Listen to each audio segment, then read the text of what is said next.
It has been 2 years since I installed the best mod I've ever done for my C5 Corvette. That mod is hands down a double-din radio. Specifically, this is the Pioneer 1400 NEX. Now this particular model is actually discontinued and there's a newer model out. It's pretty much the same thing except the newer one has wireless CarPlay and just even better features. This one does have CarPlay, but it's wired. I don't mind because I leave my phone in the glove box anyways, or not the glove box, center console. But yeah, it's been 2 years exactly since I've installed this. It's actually one of my best performing videos too. If you haven't seen it, go check it out. But it's just a full double din install. I use the Axis interface harness to link up with the factory Bose system, and Bose works as it should. It actually sounds better than it did with the factory radio. Then when I originally installed it, I also had this super cheap Amazon double din bezel, which was like literally 30-40 bucks. If you guys seen the video, you saw that I bought some expensive spray paint to kind of get it close to the factory finish, which was an okay job, but it cost like 70 bucks just for the paint, and I wouldn't really say it's worth it.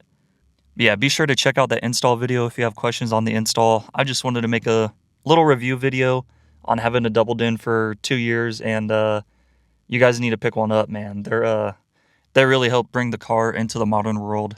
They make the driving experience so much better, just having the ability to have maps up and have your sound system going, even with while you're driving with the exhaust. But I also did a sub and amp, and if you haven't seen that install video, go check that out as well. It pairs up perfectly with the double din because, of course, it has RCA inputs and stuff like that. So now, since that video came out a couple years ago, I've actually changed center consoles to this genuine carbon fiber center console from Overtake Auto.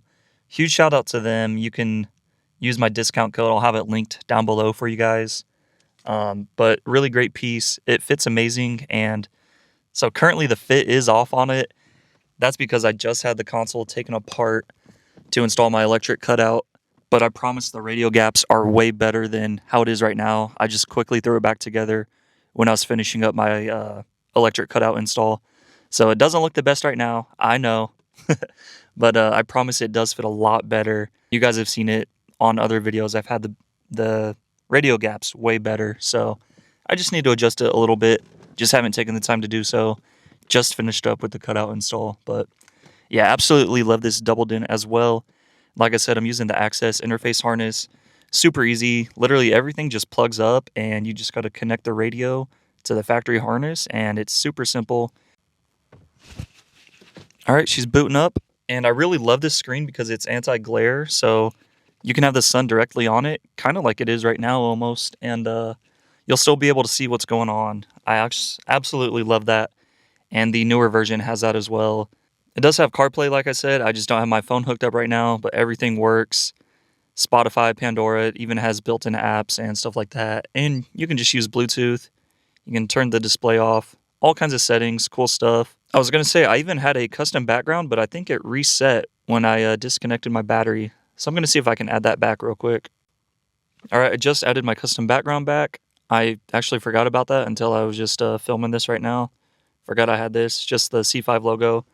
And if you don't know how to do that, all you do is take a USB flash drive, download whatever image you want onto the flash drive from your computer, and then you can bring the flash drive over to your radio. You do have to pull it apart because you have to get to the back of the radio, and then you can just plug in your USB and you'll be able to download it onto the radio, which is super cool, and have it displayed.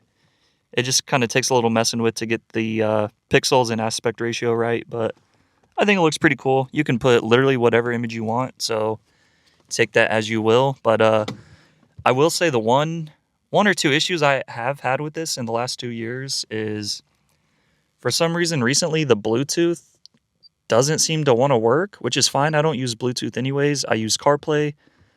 But you can see the Bluetooth option here. It doesn't even let me select it or anything. So let me know if you guys have had that same issue.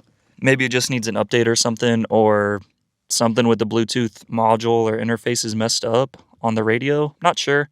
Literally doesn't let me select it or anything or connect my phone to it. But CarPlay still works just normally, so that's cool. And then also, if you remember the original video, I did have a rear view camera hooked up. And that rear camera decided to just stop working shortly after, maybe a couple months. And I tried installing another one that also didn't work. I, checked all my wiring and stuff. All that was good. So not sure if that's a radio problem itself. So something to be aware of. I have had two issues, and that's the Bluetooth stopped working and the camera, my backup camera stopped working. Couldn't get it to work. Not sure if those are the radio's fault or what, but just something to be aware of. But like I said, there is a newer model out now anyways, so you won't even have to worry about that. I also want to show you guys how I have my CarPlay wired ran, and that's just right here in the center console. Sorry for the mess. I absolutely need to clean this. It's terrible, I know. I got a USB adapter. You connect it to the back of the radio. It's in my install video, so check it out, like I said. Connect it back to the radio, and it allows you, it's basically a USB extension for the CarPlay. Then I just got one of these little USB ports here plugged into where the cigarette lighter would go, and that's how I wire up my CarPlay instead of having it from the cigarette lighter in the dash. So I think it looks a lot cleaner. It's out of the way, and like I said, I just keep my phone in the center console. So it's actually really nice. I don't have to worry about my phone like flying around while I'm driving, doing pulls and stuff. So yeah, man, this is, like I said, the Pioneer 1400 NEX. It's discontinued now. It's a couple years old. Still works great. Screen looks amazing. I absolutely love it. Super crisp. Audio sounds really good, especially paired up with my subwoofer. And just want to run in a single 12-inch Alpine Type S, I believe. Yeah, anything in the NEX model is super nice, high-quality stuff by Pioneer. I'm not, advertising for Pioneer. You can get whatever brand you want. I'm just letting you guys know.